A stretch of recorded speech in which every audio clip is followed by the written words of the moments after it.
মুসলিমদেরকে মারার জন্য ভারতে নতুন নতুন পায়তারা চলতেছে। এখন আমাদের এই ভাইরা তো বদ্ধ একটা জায়গায়, আপনারাই বলেন তারা কি করবে এখন? তারা মিশন নিছে, রাষ্ট্রীয়ভাবে মিশন নিছে মুসলিম নিধনের। এখন এই ভাইদের কোনো রাষ্ট্র নাই, কোনো জামা নাই, কোনো আমির নাই, কোনো এদাদ নাই, কোনো জিহাদের কোনো মানে ওখানে অবস্থাই নাই করার মতো তাদের, তাই না? ভিতরে কথা বলছি আমি, কাশ্মীরের কথা বলছি না। তাহলে এই ভাইরা এখন কি করবে? এই যে অবস্থা, এই অবস্থা কি মনে করছেন আমাদেরকে প্রভাবিত করবে না? অভ্যন্তরীণভাবে এখানে বাংলাদেশে আমরা বেশিরভাগ মুসলিম হলেও আমাদের আশেপাশে চতুর্দিকে ঘোরাফেরা করতেছে কুফফাররা, চতুর্দিকে ঘোরাফেরা করতেছে। আপনি কাকে বিশ্বাস করবেন? চায়নাকে বিশ্বাস করবেন? ভারতকে বিশ্বাস করবেন? নেপাল ভুটানকে বিশ্বাস করবেন? না মায়ানমারকে বিশ্বাস করবেন? আপনি যাবেন কোন দিকে? আমাদের প্রস্তুতিটা কি? আমাদের প্রিপারেশন কি? রাষ্ট্র কি প্রিপারেশন নিচ্ছে? আমার কথা হচ্ছে রাষ্ট্র নাকি যুদ্ধ করে? সবাই বলেন একটা কথা না, রাষ্ট্রের অধীনে যুদ্ধ। তো রাষ্ট্র কি প্রিপারেশন নিচ্ছে? রাষ্ট্রের সেই ফিকির আছে কিনা? রাষ্ট্রের তো এই ফিকিরটুকু নাই যে রাষ্ট্রের মধ্যে ইসলামিক আইনগুলো বাস্তবায়িত হোক, এইটুকু ফিকির নাই তো আপনাদের। যারা ইলেকশন নির্বাচন গণতন্ত্র এগুলো করতেছেন, কার ফিকির আছে? আল্লাহর কসম করে মুখে হাত দিয়ে বলেন তো কার ফিকির আছে ক্ষমতায় গিয়ে আপনি আল্লাহর আইন বাস্তবায়ন করবেন? ইসলামপন্থী ভাইদের কথা বাদ দিস, ইসলামপন্থী ভাইদের কথা বাদ দিলাম, আমি সেকুলারদের কথা বলছি, ডেমোক্রেটিকদের কথা বলছি। কারণ রাষ্ট্র চলে আসছে এইভাবেই। আর যারা ফিকির করছেন ইসলাম নিয়ে আমি যাব, ওখানে গিয়ে এটা করবো, এটা আপনি ডেমোক্রেটিক সিস্টেমে করতে পারবেন না। আপনাকে সিস্টেমটা সরাই ফেলতে হবে। গণতন্ত্র বলে কোনো শব্দই রাখা যাবে না, তারপরে শরিয়া কায়েম করতে পারবেন। শরিয়া আর গণতন্ত্র একসাথে থাকতে পারে না। শরিয়া, গণতন্ত্র, ধর্মনিরপেক্ষতাবাদ, কমিউনিজম এগুলো একসাথে থাকতে পারে না। একটা বোতল, এর মধ্যে আছে আপনার বিষ, এখানে আপনি দুধ খেতে পারবেন না। একটা বোতল, এখানে আছে বিষ, আপনি এটাকে 1000 বার ধুইতে হবে, ধোয়ার পরে আপনি দুধ ঢালতে পারবেন, খাওয়ার রিস্ক নিতে পারবেন, তাও খাবেন কিনা সন্দেহ আছে। আর এগুলো তো হচ্ছে মারাত্মক শিরকের বিষ। এগুলো পশ্চিমাদের দাসত্ব করাবে আপনাকে। আমাদের চেয়ে বড় কান্ট্রি আছে একটা তুরস্ক, একটা ইসলামিক ল বাস্তবায়ন করছে কিনা দেখায়। বড় একটা কান্ট্রি আছে মিশর, দেখায় না আমাকে একটা ইসলামিক ল বাস্তবায়ন করতে পারছে কিনা। তিউনিসিয়া পারছে কিনা, আজারবাইজান পারছে কিনা, মরক্কো পারছে কিনা, ইথিওপিয়া পারছে কিনা? আপনারা বলেন পারছে কি? ইয়েমেন পারছে কিনা, জর্ডান পারছে কিনা, লেবানন পারছে কিনা? পারে নাই। আফগানিস্তান পারছে কেন? আফগানিস্তান পারছে কেন? কারণ তারা সিস্টেমগুলোকে সরাই দিছে। সিরাতের আদলে, সিরাতের রক্তে ওরা জমিনকে পবিত্র করে ফেলছে। সিরাতের আদলে জিহাদের মাধ্যমে রক্ত দিয়ে পশ্চিমাদেরকে বিতাড়িত করে ওরা জমিনকে পবিত্র করে শরিয়া কায়েম করছে। এটাই শরিয়া কায়েম করার রাস্তা, আর কোনো রাস্তা নাই। আপনি যতই তন্ত্রমন্ত্রের ধার ধারেন না কেন, আপনি কখনোই সফল হতে পারবেন না। লিখে নেন, কাজ করতে থাকেন, দেখেন। ফান্তাজিরু ওয়া ইন্না মাআকুম মিনাল মুনতাজিরিন। কোনো সমস্যা নাই। আফগান পারছে এই কারণেই, কারণ তারা পশ্চিমাদের তন্ত্রমন্ত্রের গোলক ধাঁধায় পড়ে নাই। তারা সিরাতের রাস্তায় হাঁটছে। ওকে, আমাদের সাথে লড়বা, আমরাও তোমাদের সাথে লড়ব। ঠিক আছে, হয় তোমরা থাকবে, না হলে আমরা থাকবো। হয় তাওহীদ থাকবে, না হলে শিরক থাকবে। হয় শরিয়া থাকবে, না হলে তোমাদের তন্ত্রমন্ত্র থাকবে। এই লড়াই যখন হইতে হইতে হইতে এক পর্যায়ে 20 বছর সময় লাগলেও সেটা আজকে বাস্তবায়ন হয়েছে। যেটা আপনার আমার অঞ্চলে 100 বছরও হয় নাই, 50 বছরও হয় নাই। এরপরেও আল্লাহ পাক আমাদেরকে চোখের সামনে কিন্তু মিসাল দেখাই দিয়েছে। তারপরেও আমাদের মধ্যে বোধোদয় হচ্ছে না, আমরা বুঝতে পারছি না যে কোন পথে হাঁটবো। দেশের যত সমস্যা দেখবেন, মিডিয়া যান, মিডিয়ায় গেলে মনে হবে দেশের সমস্ত সমস্যার হালত এবং সমাধান হচ্ছে একটা বিষয়। মিডিয়ার ভাষায় মিডিয়ায় ঢোকেন, দেখেন কি হচ্ছে। অনেক প্রবলেম দেশের মধ্যে, সংস্কার, এইটা সেটা অনেক কিছু হচ্ছে। ভাবখানা এমন যে সব কিছু থেকে উদ্ধার করবে আমাকে একটা শব্দ, তার নাম নির্বাচন। তার নাম মানে নির্বাচন হলেই সব সমাধান হয়ে যাবে। এটা আমাদের আকীদা, আমাদের চিন্তা এরকম ভাই। একটা মুদির দোকানদারকে জিজ্ঞাসা করেন, সেও এই কথাই বলবে। আবার বুদ্ধিজীবীকে জিজ্ঞাসা করেন, সেও এই কথাই বলতেছে। টকশোতে বসে সেও এই কথা বলতেছে। এমপিকে বলেন, সেও এই কথা বলতেছে। মানে পুরো অবচেতন দাসত্ব, অবচেতন ইবাদত। দেখেন আমাদের অবচেতন মনে আমরা ইবাদত করে ফেলছি গণতন্ত্রের, পশ্চিমাদের, ওদের তন্ত্রমন্ত্রগুলার। ইলেকশন দিলে সব সমাধান হয়ে যাবে? কোন পদ্ধতিতে আপনি দিবেন? দেওয়ার পরে কি হবে? মূলনীতি কি থাকবে? সংবিধান কি থাকবে? সংস্কারগুলো কি কি হবে? আপনি কি আল্লাহর জমিন আল্লাহর দিন কায়েমের দিকে আসবেন কিনা? এখানে তো অনেক কথা আছে। এগুলোকে সলিউশন না করে XYZ যেই আসো, আপনি আমাকে বসায় দিলে আমি কিছুই করতে পারবো না। সিম্পল, আমাকে বসায় দেন, আমি কিছুই করতে পারবো না। আপনি সবচেয়ে পরহেজগার মানুষটাকে বসায় দেন, সেও কিছু করতে পারবে না, কারণ সিস্টেমটাই তাকে করতে দিবে না। এই জিনিসগুলো আমাদের বোঝা উচিত। উম্মার সংকটগুলো এইভাবে আমাদের আইডেন্টিফাই করতে হবে। যে অনেক লম্বা হয়ে যাচ্ছে, হয়তো আমি শেষ করে দেই এখন। শেষ করি ভাই, অনেক লম্বা করা যাবে না, নামাজের ব্যাপার আছে। এখানে আমাদের ওই হারাডং ঐতিহ্যটাকে আমরা বুঝতে পারলাম, আমরা কোথায় ছিলাম আমরা, এটা কি বুঝতে পারছেন? এখন দেখেন আমরা আসি কোথায়। এখন আসি কোথায়? এক বাক্যে আমাদের সারা ওয়ার্ল্ডে কোনো খিলাফা স্টেট নাই। তারপরে আমাদেরকে এরকম 57টা পিস পিস রাষ্ট্রে ভাগ করা হচ্ছে ওই খেলাফা রাষ্ট্রকে বাদ দিয়ে, এবং প্রত্যেকটা রাষ্ট্রের মধ্যে মোনাফেক শাসক বসায় দেওয়া হচ্ছে। একদম খোলামেলা বলে দিল, প্রত্যেকটা রাষ্ট্রের মধ্যে ম্যাক্সিমাম মোনাফেক শাসক বসায় দেওয়া হচ্ছে, যারা নিজেরাই পশ্চিমাদের হয়ে সার্ভ করবে এবং আল্লাহর জমিনে তাগুত কায়েম করবে। এবং করেছে তারা। এটা তাগুত কি তারা তো বুঝে না। তাগুত মানে শয়তান। যেখানে আল্লাহর বিধান চলে না, ওখানে শয়তানের বিধান চলে, সিম্পল। এটা 1000 জন বুদ্ধিজীবী মিলেও যদি একটা সংবিধান লিখে আর সেখানে আল্লাহ বিরোধী আইন থাকে, সেটা তাগুত। সেটার নাম কি? তাগুত। এই তাগুত মানে শয়তান। কেউ যদি ওর প্রতি ইমানদার হয়ে মারা যায়, জাহান্নামে যাবে। কেউ যদি ওর উপর ইমানদার হয়ে মারা যায়, সরাসরি জাহান্নামে যাবে ইনশাআল্লাহ, কারণ সে তাগুতের দাসত্ব করছে। আর আমাদেরকে বলাই হয়েছিল, ওয়া মা ইয়াকফুর বিত-তাগুত ওয়া ইউমিন বিল্লাহ ফাকাদ ইসতামসাকা বিল উরওয়াতিল ওয়ুসকা লা ইনফিসামা লাহা ওয়াল্লাহু সামিউন আলিম। সূরা বাকারায় 256 নম্বর আয়াত পড়ে দেখি, বাসায় গিয়ে আয়াতুল কুরসির পড়ে আছে। তাগুতকে কুফরি না করা পর্যন্ত কেউ মুমিন হইতে পারে না। তাগুতের সাথে কুফরি না করা পর্যন্ত কেউ মুমিন হইতে পারবে না, এটাই বাস্তব। এখন এইভাবে আমাদেরকে ভাগ করা হয়, মুনাফিক শাসক বসায় দেওয়া হয়। শুধু তাই না, প্রত্যেকটা কান্ট্রির মধ্যে ওই 4 দেবতা 5 দেবতা ঢুকাই দেওয়া হয়েছে, ওই যে বললাম আগে। তারপরে একটা ডিপার্টমেন্ট ধরে তারা ধ্বংস করছে, একটা ডিপার্টমেন্ট ধরে। রাজনীতি ধ্বংস করছে, ইসলামিক রাজনীতি সরাই দিয়েছে। অর্থনীতি ধ্বংস করছে, সুদ ঢুকাই দিয়েছে। তার মধ্যে ঘুষ আছে, ইনফ্লেশন আছে, দুর্নীতি আছে, এগুলো তো আছেই। তারপরে সমাজের যে আমাদের ব্যাপারগুলো, সমাজের নীতি নৈতিকতার বিষয়গুলো দেখেন একেবারেই উঠাই দিচ্ছে, দিন দিন উঠাই দিচ্ছে। এখন নাকি আপনি স্ত্রীর সাথে সহবাস করলেও ধর্ষণ হবে।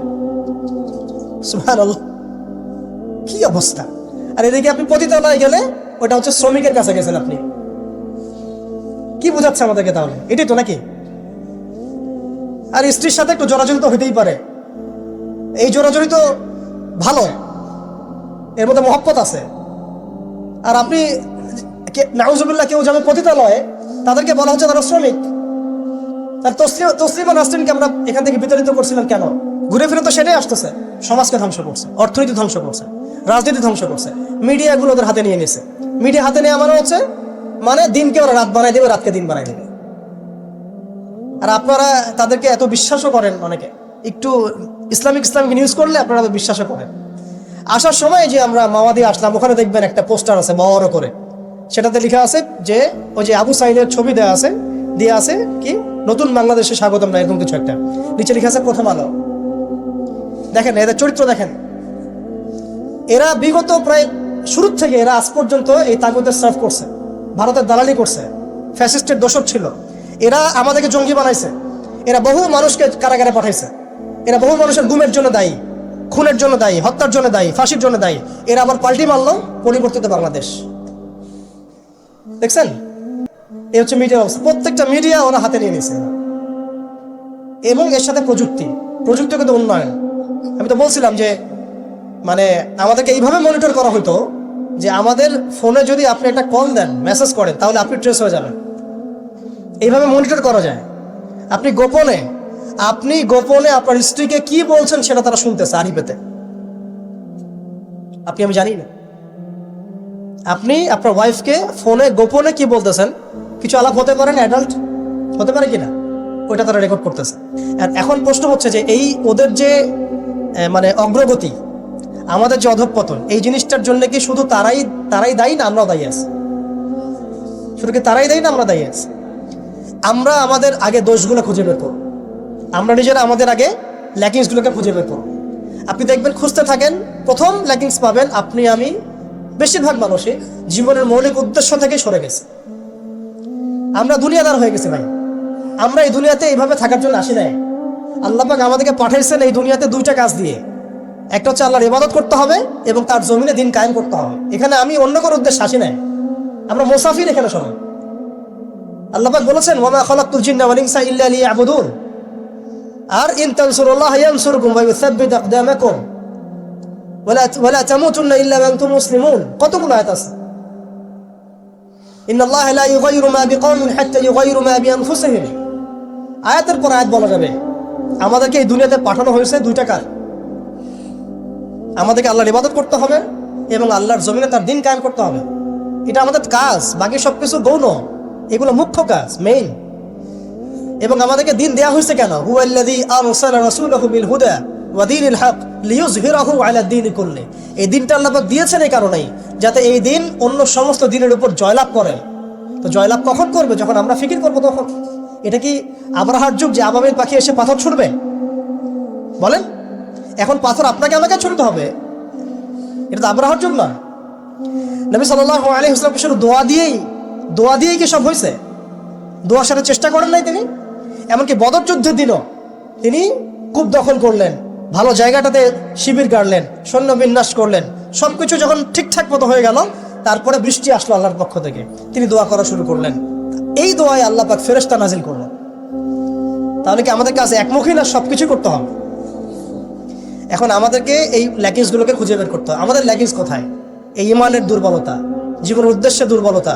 আমরা দুনিয়াদার হয়ে গেছি, ভোগবিলাসী হয়ে গেছি, আমরা আমাদের ঐতিহ্য ভুলে গেছি, আমাদের শেকড় ভুলে গেছি, আমলে ঘাটতি হয়ে গেছে, হারামখোর হয়ে গেছি, আমরা জেনাকার হয়ে গেছি, আমরা ফ্রি মিক্সিং করতেছি, পরকীয়া করতেছি, ঘুষ খাচ্ছি, দুর্নীতি করতেছি, সুদ খাচ্ছি। আমরা করতেছি এগুলো পশ্চিমারা করতেছে না।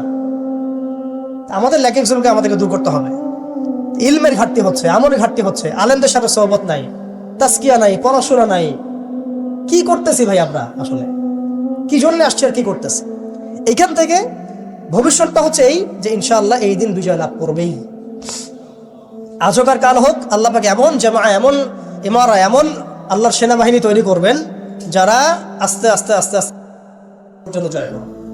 এটা লেখা হয়ে গেছে। ইমামুল মাহদী আসবেন, লেখা হয়ে গেছে। এমন একটা সমাজ ব্যবস্থা আমরা দেখেছি 1400 বছর আগে, যে সময়টাকে ইতিহাস দুটা শব্দে আইডেন্টিফাই করে, আইয়ামে জাহেলিয়া। এক কথায় আইয়ামে জাহেলিয়া, অন্ধকারের যুগ। অন্ধকারের যুগ, দ্য এজ অফ ডার্কনেস, অন্ধকারের যুগ।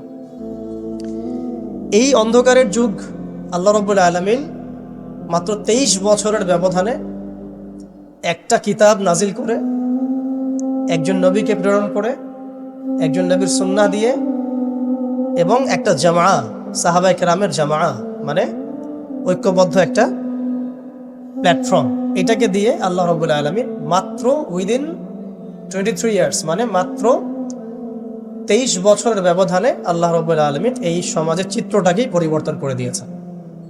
এটা আমরা দেখেছি মাত্র 23 বছরের ব্যবধানে। তো সিরাতটা যদি আপনাদের পড়া থাকে তাহলে আপনারা বুঝতে পারবেন যে কিভাবে এই পরিবর্তনটা হয়েছে।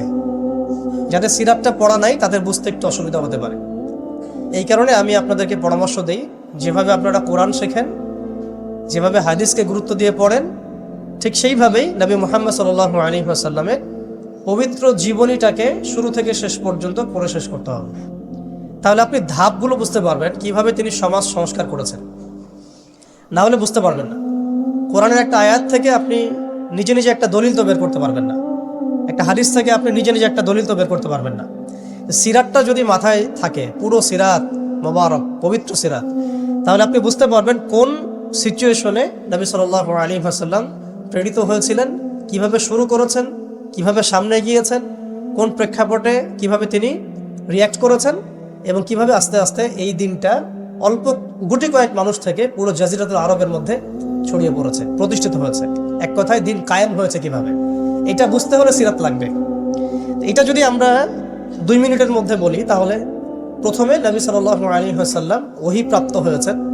সেই ওহীটা হচ্ছে কোরআন এবং হাদিস এবং সুন্নাহ, এবং সেই ওহী দিয়ে তিনি দাওয়াতের কাজ শুরু করেছেন।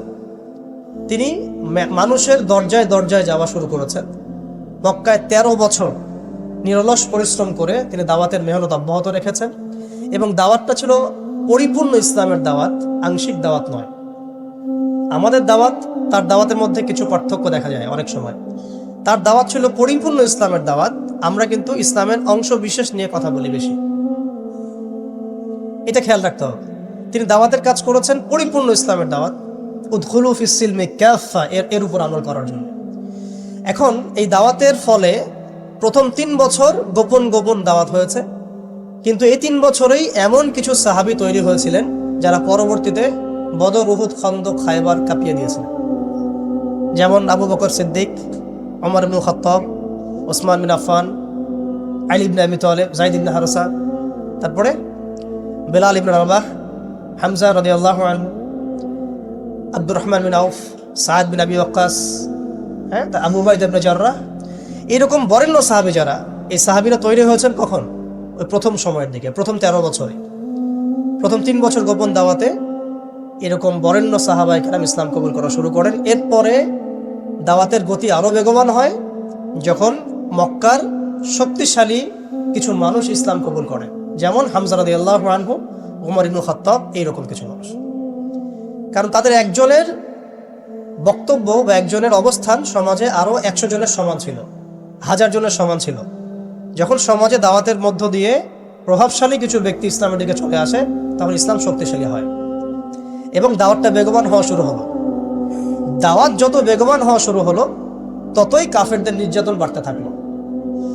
দাওয়াত যত বেগবান হচ্ছিল, নির্যাতনের মাত্রা তত বাড়ছিল। আমরা বিপরীতভাবে বলতে পারি, নির্যাতনের মাত্রা যত বাড়ছিল, দাওয়াতও তত বেগবান হচ্ছে। আজকের বিষয় তাই হচ্ছে। ইসলামকে মুছে ফেলার যত চেষ্টা করা হচ্ছে, ইসলাম ততই ছড়িয়ে পড়ছে, আলহামদুলিল্লাহ। তো এই বিষয়গুলো সিরাত থেকে দেখবেন সব মিলে যাবে। ওই যে আইয়ামে জাহিলিয়াতের বর্ণনা দিলাম, এখনকার বিশ্বে এই প্রত্যেকটা জাহিলিয়াত মজুদ আছে। প্রথমে যে আইয়ামে জাহিলিয়াতের যে খাসলতগুলো বললাম, সেগুলো এখনকার বিশ্বে শতভাগ মজুদ আছে। এটা অনেক লম্বা আলোচনা। এখন তো মানুষ সরাসরি মুসলিমরা লাত, ওজ্জা, হবল, মানাতের ইবাদত না করলেও অদৃশ্য কিছু শিরকি মতবাদের ইবাদত করে, যেমন গণতন্ত্র, যেমন কমিউনিজম, ধর্মনিরপেক্ষতাবাদ, তারপরে জাতীয়তাবাদ, তারপরে এথিজম, নাস্তিকতা। এগুলো কিছু পশ্চিমা মতবাদ। এগুলো দেখা যায় না, ছোঁয়া যায় না, ভার্চুয়াল, ইনভিজিবল, কিন্তু এগুলো একটা আদর্শ। যে আদর্শগুলোর মধ্যে কুফর আছে, শিরক আছে, হারাম আছে, তাগুত আছে। সরাসরি মূর্তির সামনে সেজদা না করলেও অবচেতনভাবে মুসলিমরা আজকে এই মতবাদগুলোর পূজা করতেছে। এটাও শিরকের মধ্যেই পড়ছে, আংশিক হইলেও। কোনো কোনো ক্ষেত্রে যদি আকীদা ঠিক না থাকে, তাহলে পরিপূর্ণ শিরক হবে। এখন যাই হোক, ওই জাহালাতগুলো এখন দূর হয় নাই, বরং বহু উঁচু স্তরে এটা সমাজে ছড়িয়ে পড়েছে। আর মাদক, সেটা কি থেমে গেছে? আইয়ামে জাহিলিয়াতের মাদক এখন বরং আরো উঁচু স্তরে আছে। কোন মুসলিম কান্ট্রি আছে যেটা মাদক মুক্ত? আরবের মধ্যেও দেখবেন মানুষ ওপেনে মাদক খাচ্ছে এখন, আরবের মধ্যেই। যারা গিয়েছেন, যাওয়া আসা করেন, তারা তো দেখেনি মাদক থেকে কে মুক্ত, কোন কোন ন্যাশনটা মুক্ত মুসলিমদের মধ্যে। বরং ইসলামিক কান্ট্রিগুলোতে মদকে সংবিধান দিয়ে হালাল করা হয়েছে। ইসলামিক কান্ট্রিগুলো বলি আমরা, যে তথাকথিত ইসলামিক কান্ট্রি, বাংলাদেশকে তো অনেক ইসলামিক কান্ট্রি মনে করে আর কি, ঠিক আছে? পাকিস্তানকে ইসলামিক কান্ট্রি মনে করে, ইরানকে ইসলামিক কান্ট্রি মনে করে, ঠিক আছে? জর্ডানকে ইসলামিক কান্ট্রি মনে করে, লেবাননকে ইসলামিক কান্ট্রি মনে করে। ইসলামিক কান্ট্রি আর ইসলামিক স্টেট এগুলো এক না বিষয়। মুসলিম সংখ্যাগরিষ্ঠ থাকলেই একটা রাষ্ট্র ইসলামিক স্টেট হয় না, হয় না। মুসলিম সংখ্যাগরিষ্ঠ থাকলে একটা রাষ্ট্র কখনো ইসলামিক স্টেট হয় না। একটা রাষ্ট্র তখনই ইসলামিক স্টেট হয় যখন সেটা আল্লাহর আইন দ্বারা পরিচালিত হয়। তো বাংলাদেশ কি আল্লাহর আইন দ্বারা পরিচালিত হয়? সবাই জানি এটা হয় না। এটা হওয়ার ইচ্ছাও কি তাদের আছে? যারা লিডিং রোল প্লে করে তাদের তো ইচ্ছাও নাই, কারণ তারা মনে করে ইসলামিক আইন দিয়ে যদি রাষ্ট্র চলে, তাহলে রাষ্ট্র নাকি মৌলবাদী রাষ্ট্র হয়ে যাবে, পশ্চিমারা রাগ করবে, আমেরিকা আব্বু মাইন্ড করবে, ভারত নাকি খেপে যাবে। এগুলো তারা মনে করে। এই জুজুর ভয় তারা আমাদেরকে দেখায়। এগুলো সব জুজুর ভয়। অথচ রাসূলুল্লাহ সাল্লাল্লাহু আলাইহি ওয়াসাল্লাম যখন মদিনা রাষ্ট্র কায়েম করেছেন, তখন বিশ্বে রোমানরা পরাশক্তি ছিল, পারস্যরা পরাশক্তি ছিল। মদিনা রাষ্ট্রের আয়তন এতটুকু ছিল, ছোট না, খুব বড় রাষ্ট্র ছিল না, ছোট একটা রাষ্ট্র, জনসংখ্যাও কম। মদিনার মধ্যে ইহুদিরা আছে, বনু কোরাইজা, বনু কাইনুকা, বনু নাজির আছে, পাশে আবার কিছু পত্তলিকও আছে, মদিনার ভিতরে আবার মোনাফেকরাও আছে। তাদের তাদের অস্তিত্বের উপরেই মদিনা রাষ্ট্র কায়েম হলো এবং সেখানে আল্লাহ পাকের বিধান বাস্তবায়িত হলো। কই তখন তো আমরা এভাবে চিন্তা করি নাই যে রোমানরা খেপে যাবে, পার্সিয়ানরা খেপে যাবে। ওরা তখন সংখ্যার দিক থেকে, অস্ত্রের দিক থেকে, জনবলের দিক থেকে, মানে আপনার সার্বভৌমত্বের দিক থেকে মুসলিমদের চেয়ে অনেক শক্তিশালী ছিল। কিন্তু কোনো মুসলিম তো এভাবে চিন্তা করে নাই যে আল্লাহর জমিন, আল্লাহর আইন বাস্তবায়িত করলে ওরা আমাদের উপর খেপে যাবে, তেরে আসবে। আর আসলেই বাকি যে কয়েকবার তেরে আসছে সে কয়েকবার তারা নাকানি চুবানি খেয়ে বিতাড়িত হয়েছে। আমরা সেই রোমানদেরকে ডিফিট করেছিলাম, সেই পার্সিয়ানদেরকে ডিফিট করেছি, সেই রোম সাম্রাজ্য, সিরিয়া, শাম এগুলো আমরা বিজয় করেছি, সে পারস্য আমরা বিজয় করেছি। যারা আমাদের এগেনস্টে দাঁড়ানোর চেষ্টা করেছে আল্লাহ পাক ধুলা বানিয়ে উড়িয়ে দিয়েছেন। কই তখন তো আমাদেরকে এত নেগেটিভ চিন্তা করতে হয় নাই, ব্যাকফুট চিন্তা করতে হয় নাই। এখন হয় কেন? বিকজ আমরা সেই ইমান, সেই তাকওয়া, সেই আকীদা, সেই আমল, সেই মানহাজের মধ্যে নাই। As simple as that. আমরা এখন সেই অবস্থায় নাই, ইমানের দিক থেকে, আমলের দিক থেকে, তাসকিয়ার দিক থেকে, জামাতের দিক থেকে। সবচেয়ে বড় কথা হচ্ছে দিন পালনের দিক থেকে, আর কি দিন বোঝা এবং পালন করার দিক থেকে আমরা ওই জায়গায় নাই। আমরা দেখুন দিন পালন করছি আংশিক, যতটুকু আমার পক্ষে পসিবল হচ্ছে আংশিক, বুফের মতো আমরা মনে করছি, যেটা ইচ্ছা নিব, যেটা ইচ্ছা নিব না। দিন তো বুফে না। উদখুলু ফিস-সিলমি কাফা মানে হচ্ছে দিনে আমাকে পরিপূর্ণরূপে প্রবেশ করতে হবে। যখন যেটা আমার সামনে আসবে আমাকে সেটা করতে হবে। ফরজ হয়েছে নামাজ পড়তে হবে, যাকাত ফরজ হলে যাকাত দিতে হবে, হজ ফরজ হলে হজ করতে হবে। আমার এখানে অপশনাল কোনো থিঙ্কিং এর তো সুযোগ নাই। পর্দা ফরজ হলে পর্দা করতে হবে, ইভেন জিহাদ ফরজ হলে জিহাদও করতে হবে। যেটা ফরজ হবে সেটা করতে হবে, যেটা ওয়াজিব সেটা করতে হবে, যেটা সুন্নাহ সেটা আমল করতে হবে। এখানে তো আমার অপশন নাই যে আল্লাহ আমি পর্দাটুকু বাদ দিয়ে দাও আমার জন্য, নাউজুবিল্লাহ, আমার জন্য মদটাকে হালাল করে দাও, নাউজুবিল্লাহ, আমার জন্য জেনাকে হালাল করে দাও, নাউজুবিল্লাহ। এটা কি সম্ভব? কিন্তু আমরা এই সিস্টেমগুলোর মধ্য দিয়ে আল্লাহর হালালকে হারাম করছি, হারামকে হালাল করছি। তো আমি বলছিলাম ওই জাহালাতের এই না সুদভিত্তিক সিস্টেম দূর হয়েছে, আর না সেই মাদক দূর হয়েছে, আর না সেই শিরক দূর হয়েছে, আর না গোত্রীয় হানাহানি দূর হয়েছে। গোত্রীয় হানাহানি কি দূর হয়েছে? না। এখন হানাহানি গণতান্ত্রিক ভাষায় করলে জায়েজ, তাই না? গণতান্ত্রিক লেভেল দিয়ে হানাহানি, মারামারি, কাটাকাটি, মিছিল, মিটিং, শোডাউন, রাস্তায় কোপাকুপি সব জায়েজ। কিন্তু ইসলামের পরিভাষায় যদি আমরা জিহাদ ফি সাবিলিল্লাহ বলি তাহলে আটকে ওঠে, বাপরে বাপ কি অবস্থা, তাহলে মৌলবাদী জঙ্গি সন্ত্রাস। ছাত্ররা যা করেছিল জুলাইয়ে, এই কাজটার 10%ও যদি দাড়ি টুপি বলা না করতো তাহলে মনে হয় বাংলাদেশেও সব মসজিদ সিলগালা মেরে দিত, সব মাদ্রাসা সিলগালা করে দিত, তাই না? মানে গণতান্ত্রিক পরিভাষায় এই ফিতনাগুলো জায়েজ,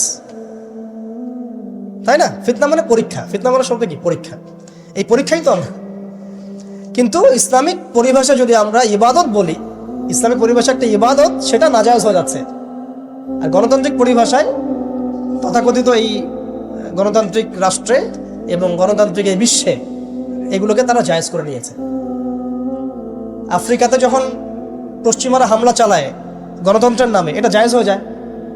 আরব বসন্তের নামে যখন বিভিন্ন কান্ট্রির মধ্যে ফাসাদ সৃষ্টি করা হয়, গাদ্দাফিকে ফেলে দেওয়া হয়, মনে আছেন আপনাদের আরব বসন্তের কথা? ইয়েমেন থেকে শুরু করে, তিউনিসিয়া থেকে শুরু করে প্রত্যেকটা কান্ট্রিতে যা করলো তারা, মনে আছে তো নিশ্চয়ই? এগুলো তখন জায়েজ।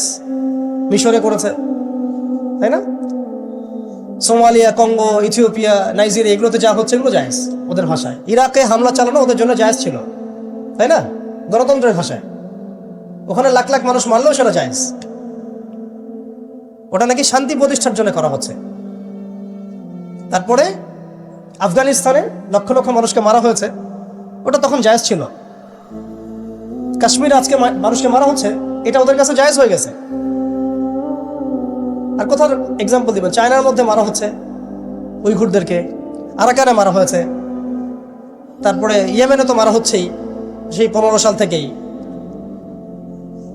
জর্ডানে হয়েছে, লেবাননে হয়েছে, খাস করে প্যালেস্টাইনে, খাস করে কোথায়? প্যালেস্টাইনে, গাজায়। এগুলো তারা গণতন্ত্র প্রতিষ্ঠার নামে এগুলো করলে সেগুলো জায়েজ। এবং এখানে দেখবেন 100%ই মুসলিমদের রক্ত ঝরছে, কোনো অমুসলিমের রক্ত কিন্তু ঝরছে না। তো এগুলো তাহলে এই তন্ত্রমন্ত্রগুলো এই তন্ত্রমন্ত্রগুলোকে আমরা বলি এখনকার জামানার দেবতা, যেগুলোর পূজা ওরা করতেছে। ওই জামানায় যেমন লাত, উজ্জা, হবল, মানাতের ইবাদত হতো, এখন ঠিক এই তন্ত্রমন্ত্রগুলোর ইবাদত, দাসত্ব, পূজা হচ্ছে এবং সেগুলো আমাদেরকে গেলানো হচ্ছে, আমরা যেন এগুলো হজম করি, গিলি। অথচ এগুলো আমাদেরকে ধ্বংস করার জন্যই তারা সৃষ্টি করেছিল। আমাদের চোখ এখনো সবার খোলে নাই।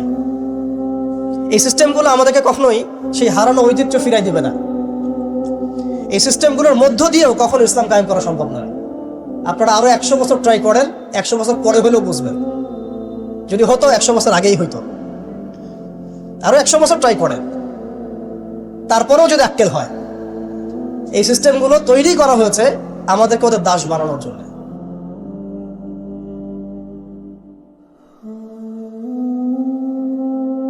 এর মধ্যে একটা প্রশ্ন ছিল, ঈমান কাকে বলে? নবী সাল্লাল্লাহু আলাইহি ওয়াসাল্লাম উত্তর দিয়েছিলেন, আল ঈমান, ঈমান হচ্ছে আন তুমিনা বিল্লাহ, তুমি বিশ্বাস করবে এক আল্লাহর প্রতি। মুখস্থ করে ফেলবেন, এক আল্লাহর প্রতি ঈমান। ওয়া মালাইকাতিহি, তার ফেরেশতা মণ্ডলীর প্রতি 2 নাম্বার। 3 নাম্বার ওয়া কুতুবিহি, তার আসমানি কিতাব সমূহের প্রতি, সমস্ত আসমানি কিতাব সমূহের প্রতি। 4 নাম্বার ওয়া রুসুলিহি, তার সমস্ত রাসূলগণের প্রতি বিশ্বাস করবে। 5 নাম্বার ওয়াল ইয়াউমিল আখির, পরকালের জীবনে বিশ্বাস করবে। 6 নাম্বার ওয়াল কদরি খায়রি ওয়া শাররি, তাকদীরের ভালো এবং মন্দের প্রতি বিশ্বাস করবে। 6টা পিলারের প্রতি বিশ্বাস করার নাম কি? ঈমান। বলেন তো আমার সাথে। 1 নাম্বার আল্লাহর প্রতি, 2 নাম্বার ফেরেশতা মণ্ডলীর প্রতি, 3 নাম্বার আসমানি কিতাব সমূহের প্রতি, 4 নাম্বার নবী রাসূলগণের প্রতি, 5 নাম্বার পরকালের জীবনের প্রতি, 6 নাম্বার কি? ভাগ্যের ভালো মন্দের প্রতি। এখন মজার ব্যাপার হচ্ছে এই 6টার কোনোটাই চোখে দেখা যায় না। কথা বুঝতে পারছে? এই 6টার কোনোটাই আপনি চোখে দেখতে পারবেন না। আল্লাহ দেখেছেন, মালায়েকা ফেরেশতা দেখেছেন, আসমানি কিতাব সমূহ, আগের আসমানি কিতাবগুলো দেখেছেন। আমি তো বারবার একটা কথা বলি লেকচারে, যে অনেক মুসলিম তো কোরআনও দেখেনি। এমন মুসলিম নাই? আছে, অবশ্যই আছে। দিন দিন ওদের সংখ্যা বাড়ছে। হ্যাঁ, কেমব্রিজ, অক্সফোর্ড, হার্ভার্ড থেকে পড়ে আসছে, কোরআন দেখেনি। হ্যাঁ, আপনি তোলা তোলা করে বড় করেছেন, ইউনিভার্সিটিতে পড়ে আপনার ছেলে কোরআন দেখেনি কখনো। দেখেছে যে তার বাবার মৃত্যুবার্ষিকীতে হুজুর এসে একটা বই পড়ে, তার নাম কোরআন, তার কাছে এরকমই মনে হয়। এরকম জেনারেশন আছে না? এদেরকে খিজির আলাইহিস সালাম পেলে হত্যা করতে। ওই যে ছোট্টবেলায় একটা বাচ্চাকে হত্যা করে, মনে আছে?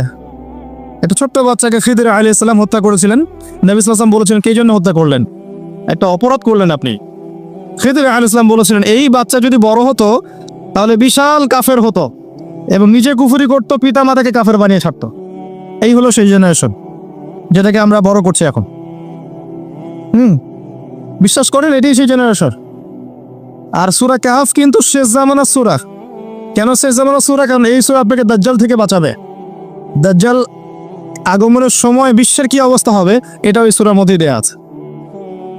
এটাকে আপনাকে বুঝতে হবে গভীরভাবে। যাই হোক, আসেন, আসমানি কিতাব সমূহ আমরা কিন্তু দেখিনি, কোরআন আমরা দেখেছি। নবী রাসূলগণ কোন নবীকে দেখেছেন? এমনকি আমরা কি আমাদের নবীকেও দেখেছি? দেখিনি। ওয়াল ইয়াউমিল আখির, পরকালকে দেখেছেন? পরকালের কিছুই দেখিনি আমরা। দেখেছি? আমরা শুনেছি কবরে আযাব হয়, দেখেছেন কখনো? কবর চাপা দিবে, দেখেছেন? কবরে প্রশ্নোত্তর হবে, দেখেছেন? কবরে যে আমরা দাফন করে দিয়ে আসি, কখনো কি দেখা যায় এগুলো? আমরা কি রূহ বা আত্মাকে দেখেছি? দেখেছি? এরকম পরকালের প্রতিটা স্তর, কিয়ামতের মাঠ, মিজান, পুলসিরাত, জান্নাত, জাহান্নাম, আমলনামা দেখেছি?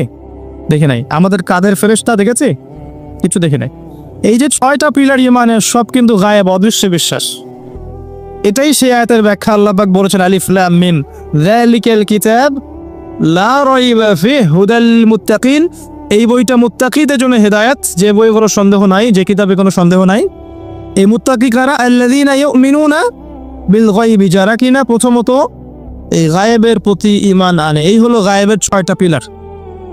এখন সবচেয়ে মজার কথা হচ্ছে যে এখনকার শিক্ষা এবং জ্ঞান দর্শন হচ্ছে এমন যে পরীক্ষা নিরীক্ষা, বিজ্ঞান, যুক্তি আর দর্শন দিয়ে কোনো কিছুকে যদি প্রমাণ না করতে পারেন তাহলে তার অস্তিত্ব নেই।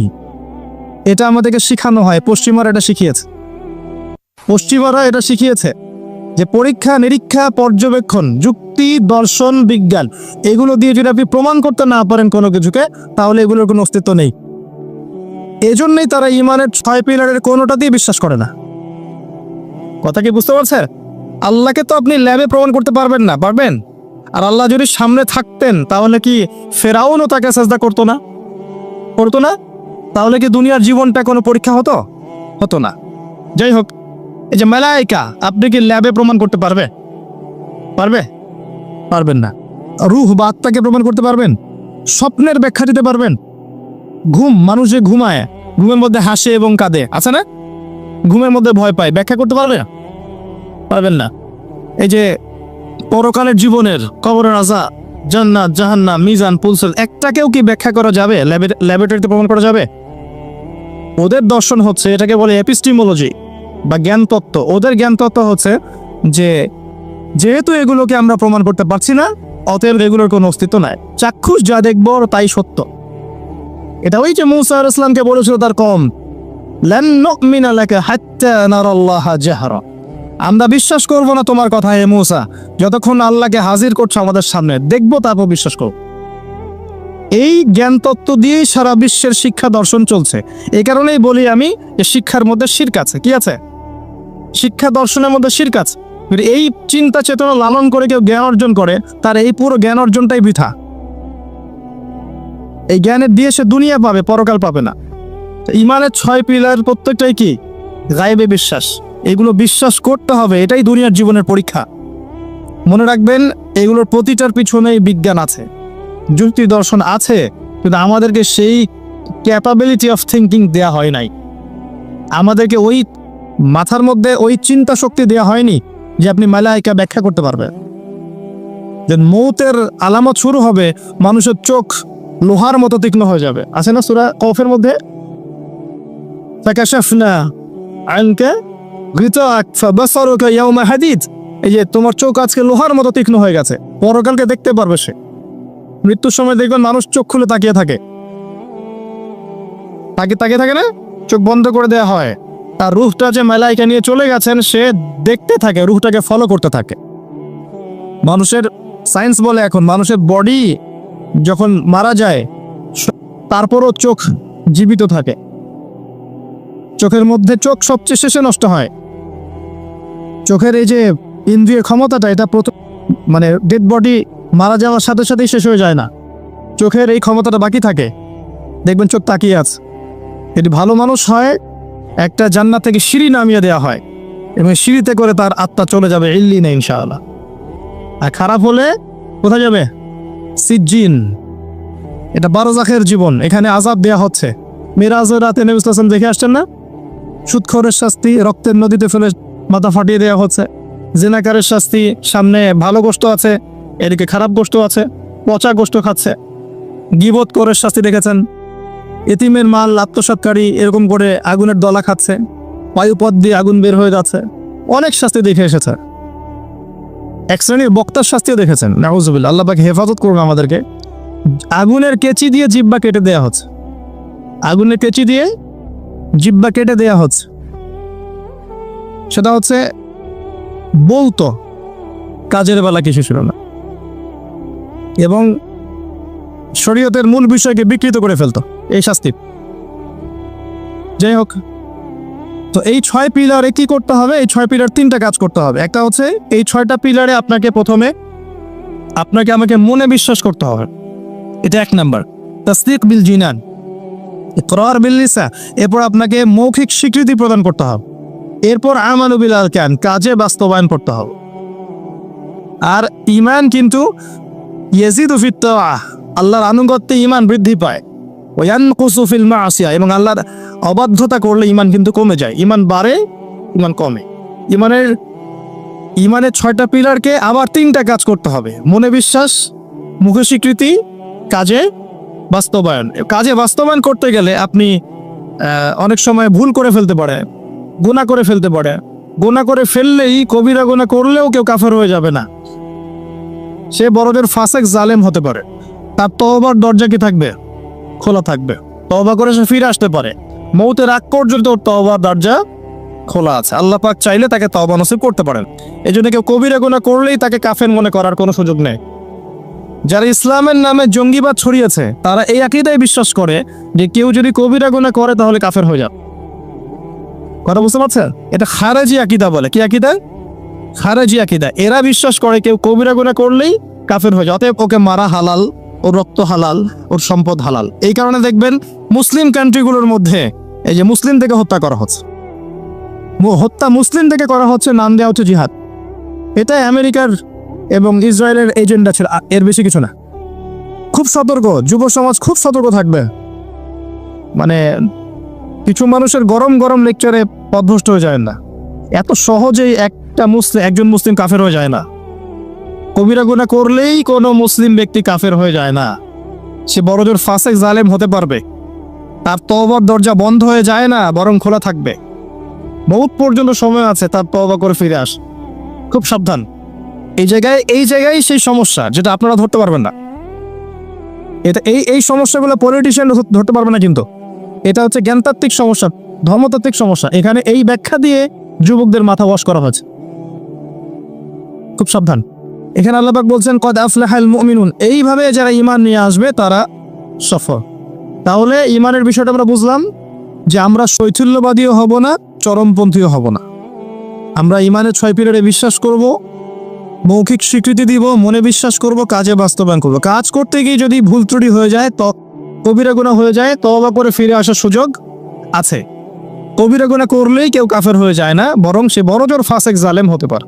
তার তওবার রাস্তা খোলা আছে, তাকে হত্যা করা আমার জন্য বৈধ নয়। সিম্পল।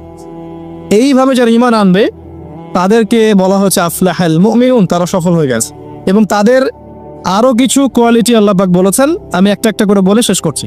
আল্লাহ পাক বলেছেন আল্লাযীনা হুম ফি সালাতিহিম খাশিউন।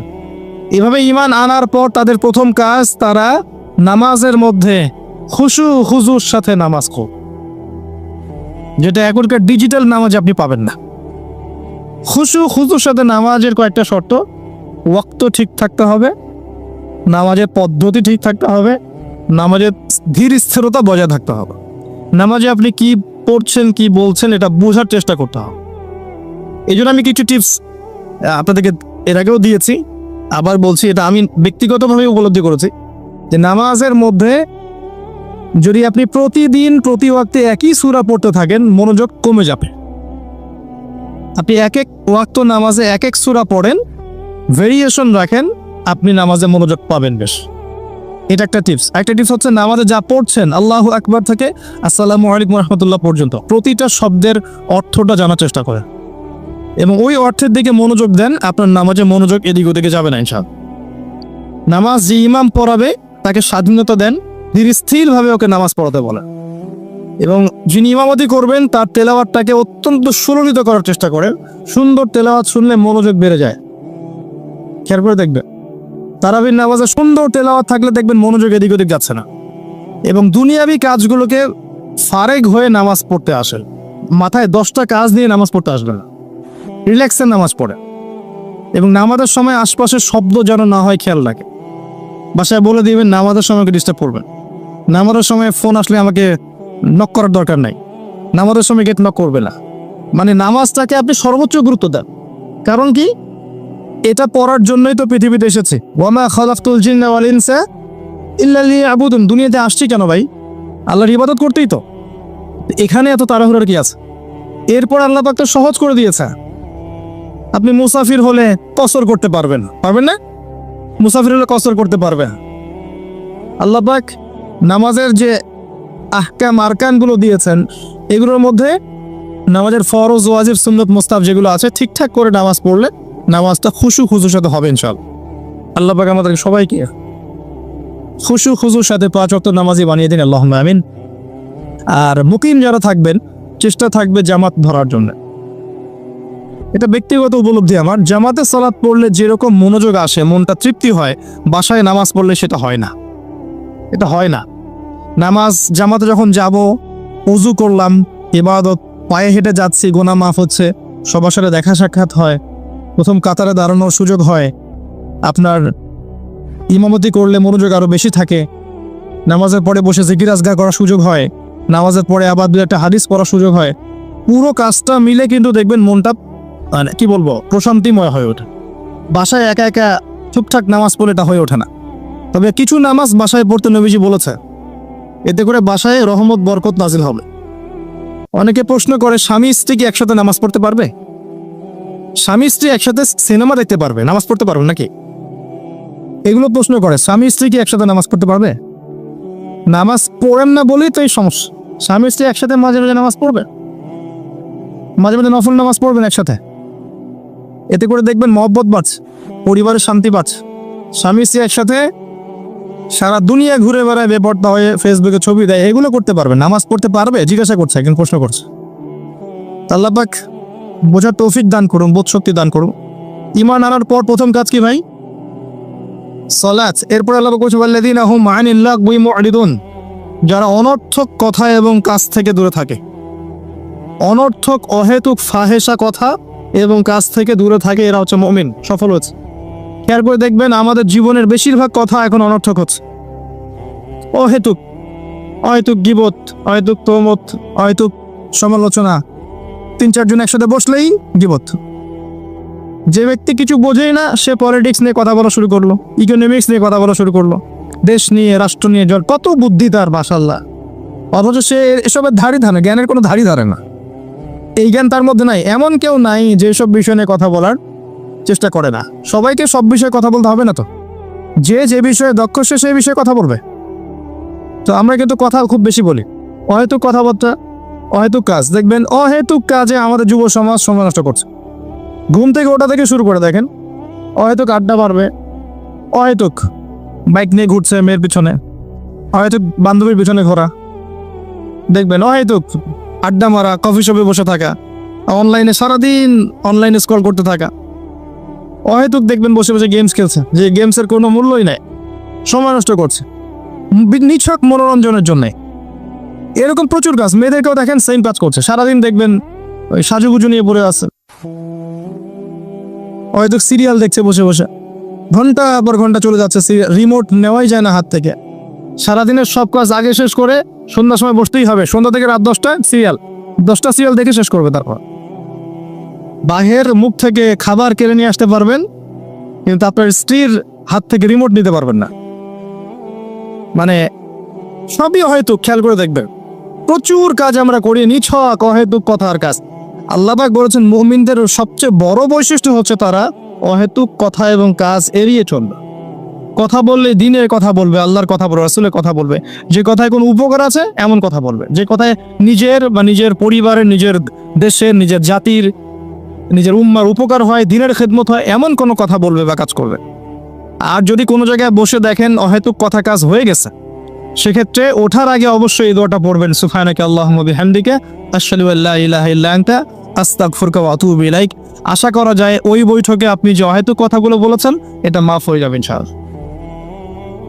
তো আল্লাহ পাক আমাদের সবাইকে অনর্থক কথা এবং কাজ থেকে বেঁচে থাকার তৌফিক এনায়েত করুন, আমিন। এরপর আল্লাহ পাক বলেছেন ওয়াল্লাযীনা হুম লিযাকাতি ফাঈলুন, যারা যাকাত আদায় করে। এখানে যাকাতের দুইটা অর্থ, একটা হচ্ছে মালের যাকাত প্রদান করা, নিসাব পরিমাণ সম্পত্তি থাকলে 2.5% যাকাত দিবেন। যাকাত দেন তো? শুধু যাকাতটা যদি আমরা কালেক্ট করতে পারতাম, আমাদের সমাজে দারিদ্রতা বলে কিছু থাকতো না। শুধু যাকাতটা যদি আমরা সংগ্রহ করতে পারতাম সবাই, আর আমরা যদি দিতাম। আমরা অনেকে নামাজ পড়ি, যাকাত দেই না।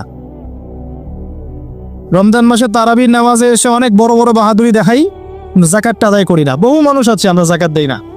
এমন অনেক মানুষ আছে আমাদের সমাজে যাদের এক একজনের যাকাতের টাকা দিয়ে শত শত মানুষের কর্মসংস্থান করা সম্ভব, জানেন? এমনও অনেক মানুষ আছে আমাদের দেশে। আমরা বলি না যে আমরা মধ্যম উন্নয়ন অগ্রগতির দেশ, তাই বলছি না এখন। কিন্তু উন্নয়নশীল দেশ হলে আমাদের মধ্যে এমন অনেক মানুষ আছে যাদের সম্পদ মাশাআল্লাহ ওই আকাশে চূড়ায় পৌঁছে গেছে। যাকাত নেন, দেখবেন অনেক কিছু করা সম্ভব। স্বেচ্ছায় যাকাত দেওয়ার মানসিকতা তৈরি করে, এটা ফরজ জিনিস, নফল নয়। এটা একটা অর্থ। নিসাব পরিমাণ সম্পদ থাকলে যাকাত দিয়ে দিন। যদি যাকাত না দেন, সূরা তাওবা পড়ে দেখেন আপনার জন্য কি শাস্তি অপেক্ষা করছে। সম্পদ গলিয়ে কপালে, গালে, পিঠে সব জায়গায় আল্লাহ পাক লেপটে দিবেন, দিয়ে বলবেন হাযা মা কানাসতুম লিআনফুসিকুম, এটাই সেই সম্পদ যা তুমি তোমার জন্য জমিয়ে রেখেছিলে ফাযুকুল আযাব বিমা কুনতুম তাকনিসুন। আজকে স্বাদ ভোগ করো, আযাব চাখো, যে সম্পদ তুমি সঞ্চয় করেছিলে এর স্বাদ তুমি চেখে দেখো। আল্লাহ পাক আমাদেরকে যাকাত প্রদান করার তৌফিক দান করুন। আমিন। যাকাত এবং ইসলামিক ইকোনমিক্স নিয়ে আমি ইনশাআল্লাহ ডিটেইলস কোন একটা লেখা আলোচনা করবো ইনশাআল্লাহ। আরেকটা অর্থ হতে পারে যাকাতের, হতে পারে না এটা অর্থই, অন্যান্য অনেক ওলামা কেরাম বলেছেন। এখানে যাকাত আরেকটা অর্থ হচ্ছে আত্মশুদ্ধি, মনটাকে পবিত্র করা। আর আত্মশুদ্ধি অর্জন হবে কিছু কাজে, আমি আবারও বলছি, আত্মশুদ্ধি অর্জন হবে নামাজ বেশি বেশি করে পড়লে এবং নফল নামাজ বাড়িয়ে দিলে, আল্লাহর জিকির বেশি বেশি করে করলে, তাসবিহ তাহলিলগুলো বাড়িয়ে দিলে, সকাল সন্ধ্যায় জিকির করলে, আল্লাহ পাকের কাছে বেশি বেশি দোয়া করলে, বেশি বেশি মৌতের কথা স্মরণ করলে, ইয়েতিমের মাথায় হাত বোলালে, মানব সেবামূলক কাজ করলে, জনগণের কল্যাণ হয় এমন কাজ করলে মন নরম হবে, সফট হবে ইনশাআল্লাহ। এবং মন যত নরম হবে তত বেশি আল্লাহ নূর সেখানে আসবে। একই সাথে মনের মধ্য থেকে যাবতীয় হিংসা, বিদ্বেষ, গীবত, তহমত, অহংকার, রিয়া বের করে ফেলতে পারলে ইনশাআল্লাহ দেখবেন আপনার আমার মনটা পবিত্র হবে। এটাই হচ্ছে তাজকিয়া। আল্লাহ বলেছেন কদ আফলাহা মান যাক্কাহা ওয়া কদ খাবা মান দাসাহা। অন্য সূরায় বলেছেন কদ আফলাহা মান তাযাক্কা ওয়া যাকারা ইসমা রাব্বিহি ফাসাল্লা। আল্লাহ পাক আমাদের সবাইকে আত্মশুদ্ধি অর্জন করার তৌফিক এনায়েত করুন, আমিন। এরপর আল্লাহ পাক বলেছেন ওয়াল্লাযীনা হুম লিফুরুজিহিম হাফিজুন, যারা লজ্জাস্থানের হেফাজত করে। নারী পুরুষ উভয়ের জন্য লজ্জাস্থানের হেফাজতের কথা বলা হয়েছে। আর নারীদের ক্ষেত্রে তাদের পুরো দেহই লজ্জাস্থান, আর পুরুষের সতর আপনারা জানেন। এখানে বৈধ সম্পর্কের বাইরে যত অবৈধ সম্পর্ক আছে সবকিছু থেকে দূরে থাকতে বলা হয়েছে। আপনার চোখের জেনা, মনের জেনা, হাতের জেনা, পায়ের জেনা, সমস্ত জেনা এবং সত্যিকারের জেনা সবকিছু থেকেই দূরে থাকতে বলা হয়েছে।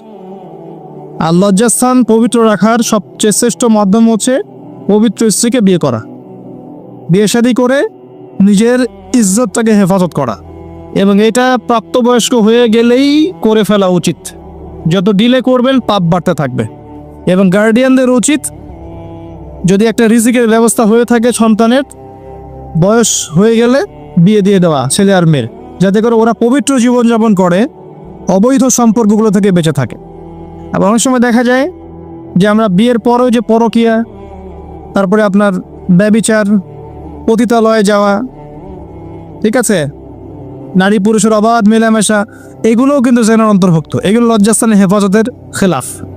এর বাইরে আবার হচ্ছে সমকামিতা। একটা পর্যায়ে গিয়ে দেখা যায় যে ছেলে ছেলের সাথে নাউজুবিল্লাহ সম্পর্ক স্থাপন করে, মেয়ে মেয়ের সাথে নাউজুবিল্লাহ সম্পর্ক স্থাপন করে। এর হচ্ছে কওমে লুত, লুত আলাইহিস ইসলামের কওম। এদের শাস্তি আল্লাহ পাক দিয়েছেন এভাবে এবং আগামীতেও দিবেন ইনশাআল্লাহ। সেটা হলো আল্লাহ পাক এদেরকে আসমানে উঠিয়েছিলেন, উঠিয়ে পাথর বর্ষণ করে আবার মাটিতে দাবিয়ে দিয়েছেন। এটা কওমে লুতের শাস্তি ছিল। এই উম্মতের মধ্যে যদি কেউ এই কাজটা করে, তার জন্য শরীয়তের শাস্তি হচ্ছে মৃত্যুদণ্ড। শরীয়তের শাস্তি হচ্ছে মৃত্যুদণ্ড। কেউ যদি এই কাজ করে থাকে তাহলে শরীয়ত সম্মতভাবে তার মৃত্যুদণ্ড ঠেকানোর কোন রাস্তা নাই। আমি বুঝাতে পারছি না। এখানে শরীয়তের আইন নাই। এখনকার বিশ্বে সব জায়গায় শরীয়তের আইন নাই। শরীয়তের আইন হচ্ছে তাকে মৃত্যুদণ্ড দিতে হবে। সে যে এখন বেঁচে আছে এটা আল্লাহ পাকের দয়ায় বেঁচে আছে।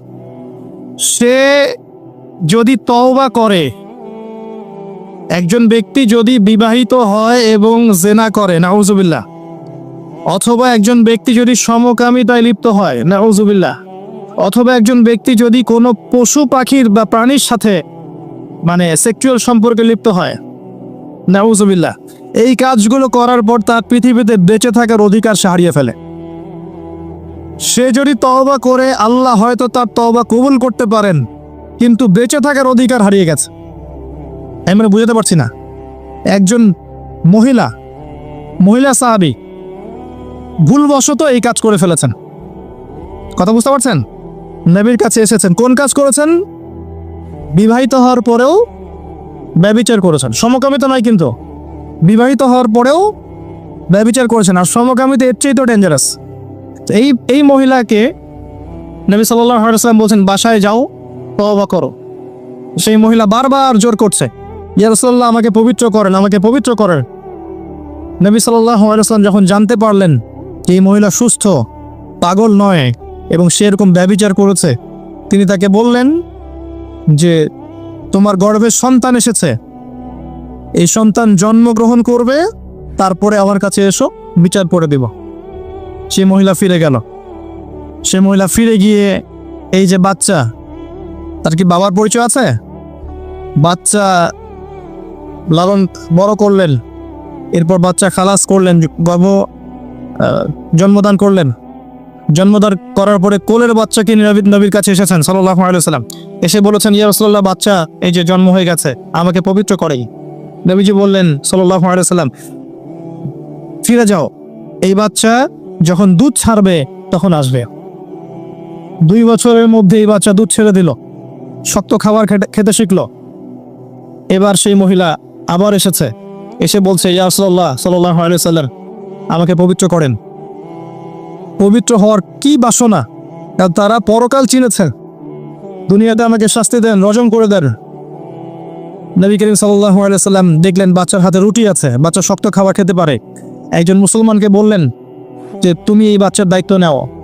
এবার অন্য সাহাবীদেরকে নবীজি বললেন, এই মহিলাকে নিয়ে যাও, দূরে নিয়ে যাও, নিয়ে গিয়ে তাকে এই যে কোমর পর্যন্ত মাটিতে পুঁতে ফেলো এবং চারপাশ থেকে তোমরা সবাই রজম করে হত্যা করো। খালিদ বিন ওয়ালিদ রাদিয়াল্লাহু আনহু, বিখ্যাত বীর সাহাবী, তিনিও পাথর একটা ছুঁড়েছিলেন। তার পাথর ছোড়ার পরে মহিলার গায়ে লেগে রক্ত বের হয়ে, ফিনকি দিয়ে রক্ত বের হয়ে তার কাপড় এসে পড়েছে। আর খালিদ বিন ওয়ালিদ রাদিয়াল্লাহু আনহু বলছেন, একটা বাজে কথা বলেছিলেন, মুখ দিয়ে একটা বাজে মন্তব্য করে ফেলেছিলেন যে ছি ছি ছি ছি, তোমার রক্ত আমার গায়ে লাগলো। কথা বুঝতে পারছেন না? ছি, তোমার রক্ত আমার গায়ে লাগলো।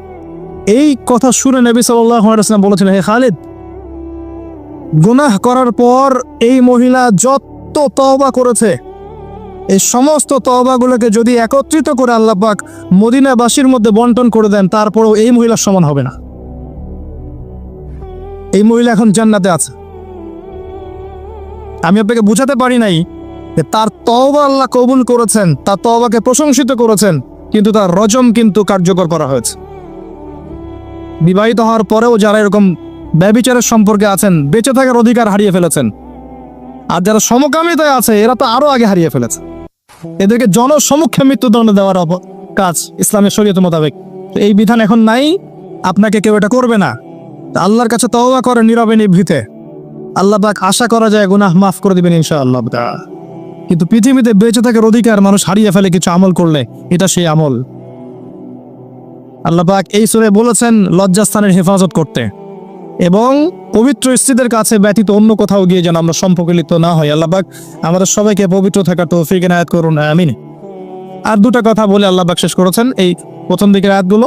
আল্লাহ পাক বলেছেন, ওয়াল্লাযীনা হুম লিআমানাতিহিম ওয়া আহদিহিম রাউন।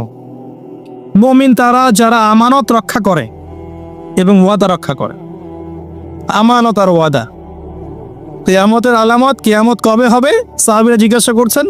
নবীজি বলছেন যখন আমানতের খেয়ানত করা হবে। সাহাবীরা বলছেন আমানতের খেয়ানত কিভাবে হবে? নবী সাল্লাল্লাহু আলাইহি ওয়াসাল্লাম বলছেন যখন অনুপযুক্ত ব্যক্তিকে দায়িত্ব প্রদান করা হবে বিভিন্ন সেক্টরে, তখন বুঝে নেবে এটাই সেই যুগ। ফান্তাজিসা, কিয়ামতের অপেক্ষা করতে থাকো। আমানত কি জিনিস? কথা দিলাম, রাখলাম না, ওয়াদা করলাম, খেলাফ করলাম, কথা বললাম, মিথ্যা বললাম, প্রতিশ্রুতি দিলাম, ভঙ্গ করলাম, সব আমানতের খেয়ানত। সবচেয়ে বড় আমানত কি জানেন? কোরআন এবং সুন্নাহ। আল্লাহ পাক এই কথাটা সূরা আহজাবে বলেছেন, ইন্না আরাদনা আল-আমানাতা আলা আস-সামাওয়াতি ওয়াল আরদ ওয়াল জিবাল ফাআবাইনা আন ইয়াহমিলনাহা ওয়া আশফাকনা মিনহা ফাহামালাহা আল-ইনসান। এই যে কোরআন, সুন্নাহ, ইসলাম, শরীয়ত, এই আমানতটাকে আমি আসমান, জমিন, পাহাড়ে দিতে চেয়েছিলাম। ফাআবাইনা আন ইয়াহমিলনাহা, তারা অস্বীকার করেছে, আমরা পারবো না। ফাহামালাহা আল-ইনসান, মানুষ সেটা বহন করেছে। হ্যাঁ, আমি পারবো। মানুষ বলেছে কি? আমি পারবো, দেন, আমাকে দায়িত্ব দেন। আমরা যে দায়িত্ব চেয়েছে নেই না, আমাকে দায়িত্ব দেন, আমাকে দায়িত্ব দেন, আমি পারবো। মানুষ এই কথা বলেছিল। আল্লাহ পাক বলেছেন, ওয়া কানাল ইনসান যালুমান জাহুলা, মানুষ বড় জালেম আর জাহেল। আবু যার রাদিয়াল্লাহু আনহু নবী সাল্লাল্লাহু আলাইহি ওয়াসাল্লাম বলছেন যে তুমি মানুষের দায়িত্ব নিতে যেও না, যদি তোমাকে 2 জনের দায়িত্ব দেওয়া হয় যেন তোমাকে ছুরিবিহীন জবাই করে ফেলা হয়েছে। কঠিন জিনিস। মানে যার যে সেক্টরে দায়িত্ব আছে, পরিবারে, সমাজে, আরো বড় জায়গায়, ইকোনমিক সেক্টরে, তাকে ওই সেক্টরে জিজ্ঞাসাবাদ করা হবে। পুরো বিষয় ক্লিয়ার না হওয়া পর্যন্ত পুলসিরাত পার হতে দেওয়া হবে না। আর যদি দায়িত্ব পাওয়ার পরে তার দ্বারা খেয়ানত হয় এবং অন্যের উপর জুলুম হয়ে থাকে, তাহলে মাজলুমদেরকে দাঁড় করানো হবে যতক্ষণ না তাদের অধিকার ফিরিয়ে দেওয়া হয়। কিভাবে? একটা শিংওয়ালা ছাগল যদি একটা শিং ছাড়া ছাগলকে গুতা দিয়ে থাকে, তাহলে কিয়ামতের মাঠে আল্লাহ পাক ওই ছাগলটাকে শিং দিবেন, যাকে গুতা দিয়েছে ওকে শিং গজিয়ে দিবেন, দিয়ে বলবেন ওকে গুতা দিয়ে গুতার প্রতিশোধ নাও। এই হলো কিয়ামতের মাঠ। আল্লাহ পাক আমাদেরকে বোঝার তৌফিক দান করুন, আমানত কি জিনিস, এবং ওয়াদা রক্ষা করার তৌফিক আল্লাহ পাক আমাদের সবাইকে দান করুন, আমিন। বক্তা এবং শ্রোতা সবাইকে আল্লাহ পাক আয়াতগুলোর উপর আমল করার তৌফিক এনায়েত করুন, আল্লাহুম্মা আমিন। সর্বশেষে গিয়ে আল্লাহ পাক আবারও সালাতের কথা বলেছেন, ওয়াল্লাযীনা হুম আনিস সালাত